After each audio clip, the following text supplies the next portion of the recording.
Welcome everyone in Nigeria and the rest of the world. I am Gimba Umar and this is State of the Nation. Be part of the show. Tweet at Gimba Umar CTV. Use the hashtag State of the Nation to be part of the show. We're following up on the biggest stories, one of which is the outbreak of Lassa fever in the west of the country, in the southern part of the country rather. Let's get a clearer understanding of this situation. Modupe Adeyinka is a health consultant. She joins us to take a look at this. I want to thank you so much indeed for coming on the show at this time. You've been watching this space very closely and seeing the developments with regards to the resurgence of Lassa fever. We understand that it's now in Nasarawa State, it's in Ebonyi State as well. Cumulative 9 cases confirmed to the doctors at this time, and reported cases of deaths is now 4. What do you think is actually happening? Well, we're having another epidemic of Lassa fever again. Lassa fever really is endemic in Nigeria, and it goes on, comes up and then goes down again, and so it's resurging again, and so we all need to be really, really careful. The health workers, the community, everybody needs to be careful. We need to raise our levels of environmental hygiene, environmental sanitation, personal hygiene, and then the health workers have to be extra careful and ensure that they take standard precautions when they're dealing with patients, even when a diagnosis has not been made yet, because the symptoms are similar to what we find with malaria. And that's really confusing, because one will think that it's just ordinary malaria, not to say that it is ordinary though, but malaria. And you have those symptoms as feverish feelings? Fever, yes. What else? Muscle pains, headaches. There could be nausea and vomiting. And then the people may have abdominal pain, they may have chest pain. So there are non-specific symptoms. And so we health workers have to have a very high index of suspicion, so that whenever somebody comes up with fever, we don't just assume it's malaria. We have to ask the person to be tested so that we're sure that it's malaria. And if it's not, then we have to also quickly alert the authorities so that they can check and be sure that it's not Lassa fever. This is a tropical type of virus. We understand hemorrhagic kind of virus. Yes, a viral hemorrhage. And if we have that situation, and it is largely believed that this happens almost just about every other dry season, is that the case? Yes, it usually resurfaces a lot between like December and around June. So it's kind of like surfaces in the dry season. How do people get affected? Do they eat the rats? Well, most people would not eat rats, but what happens is that because the rats are able to proliferate, when environmental hygiene is poor, then they enter the houses. When they enter houses, they pass urine, they pass feces, and if this urine touches food, contaminates it, and then people ingest it, they can get infected. Now, when this feces and urine is on dust, people sweep and raise the dust, they can also actually inhale it if the rats are infected. And then it can also be by touching the rats, but that's not as common because people really don't touch rats. But where you have people touching and playing with the rats, then they can get infected as well. And then there can also be human-to-human transmission. When there's an infected person, the blood fluids of the person, that is the body fluids of the person, that's the blood, the urine, the feces, all of these are infective. And so when there's contact with these, then there can be infection. Because we understand also that as measures to try to stop this in Ebonyi State, schools have been shut down as a result of this virus, and try to see that they contain it as quickly as possible. Even though we're having cases, about 139 cases under surveillance in Ebonyi State. How difficult is it for people to adhere just to simple hygienic rules? For instance, say, wash your hands. It's not difficult if we're determined to do it. It's not difficult because hand washing, you can remember the Ebola period.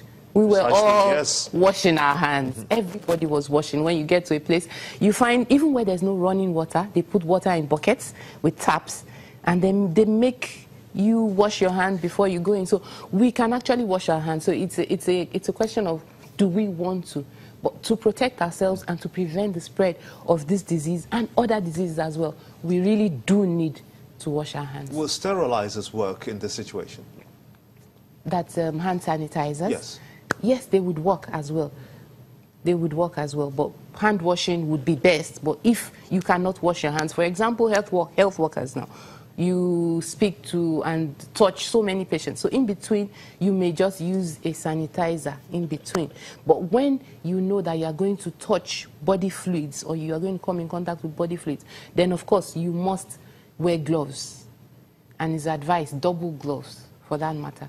We're also getting information that this is also being recorded in Nasarawa State, and I think, if I'm not getting this wrong, Nasarawa State indeed, but with 2 cases reported there already. So this is not only in the southern part of the country, but also in the north. Yes, it's in how can we begin to look at this holistically? Because a lot of people begin to get really concerned anytime Lassa fever has been mentioned, as it has been mentioned in the past, where deaths were also recorded. What should people be doing in their homes? Well, in the homes, we should ensure that there is proper sanitation, waste is well disposed.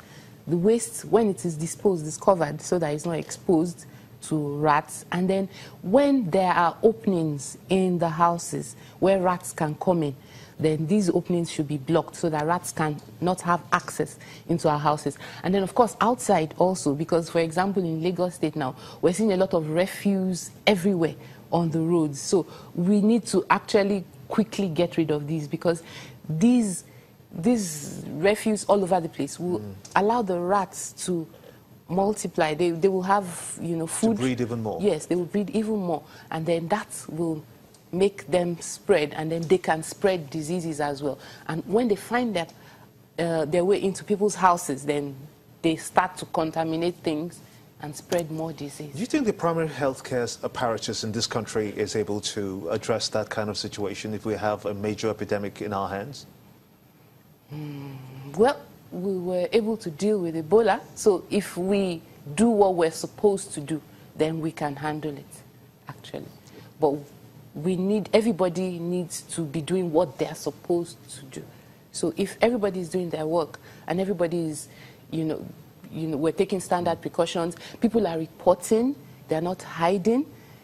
When they have symptoms, they report early, then we will quickly be able to get rid of it and overcome it. Are there vaccines to administer, for instance, for Lassa fever? Lassa fever, no, there are no vaccines. So what's the treatment? I know now.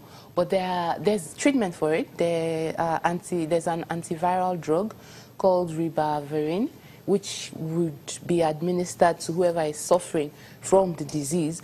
But it works better when it started early. So the earlier people report so that they can start the treatment, then the better for everybody. And it can even be given as a post-exposure prophylaxis, which means if somebody has been exposed and we know that the person has been in contact with somebody that has Lassa fever, then it can actually be administered in order to prevent the person from coming up with the disease.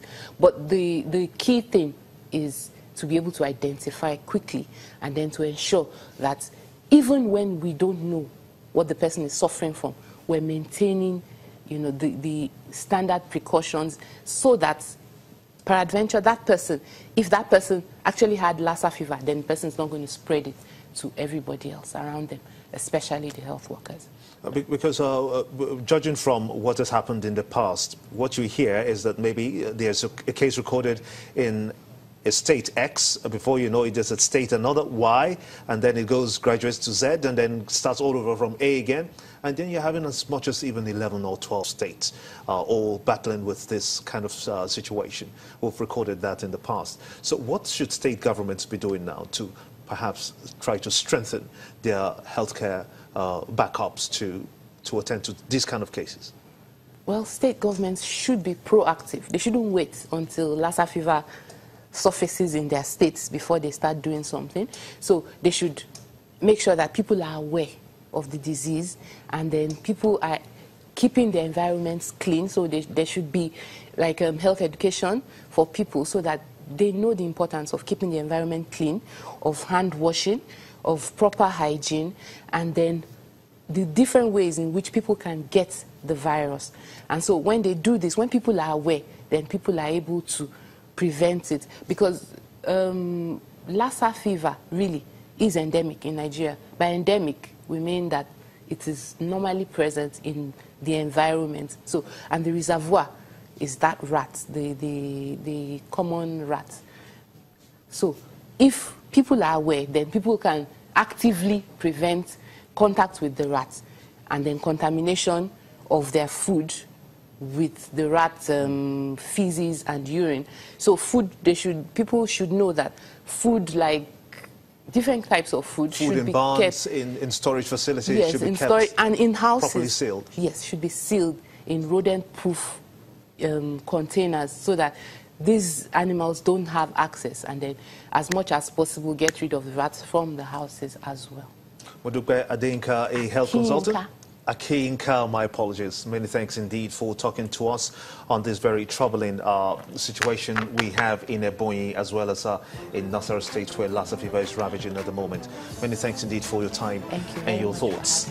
And when State of the Nation returns, we'll shift our focus to the repatriation efforts by the government in Libya. Has that been stalled as well? Join us again.